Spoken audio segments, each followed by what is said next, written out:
Hello everybody, here's my latest work in progress. It's another frieze, this time based on Monet's Waterlillies, and I was really pleased with the Vincent van Gogh inspired work, so I thought I'd have a go at Monet.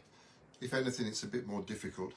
And the Waterlillies, I remember this exhibition from 1999, 25 years ago, and being really amazed by it.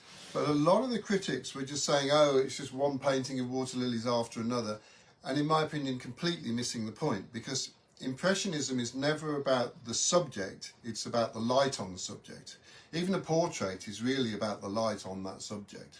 So in the case of the waterlilies, it's even more complicated than that. Let me explain. Imagine this is a pond. In the pond we can have a fish.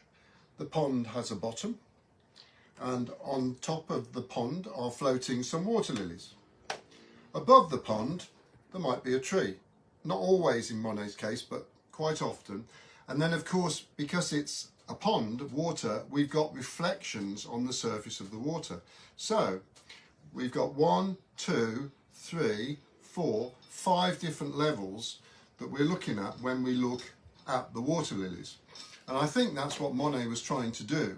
I think he's trying to show those different levels, the depths, the reflections. So there's more to it than just looking at the water lily, okay? And that's what I'm trying to do here.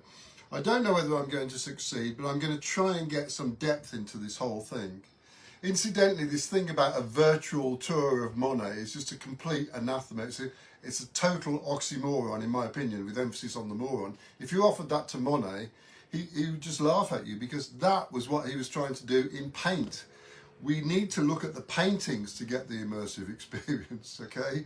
Anyway, enough preaching. We'll see whether I'm right, whether I can pull this off as it progresses. I don't know what it's going to look like when it's finished. All I can do is try. That's it.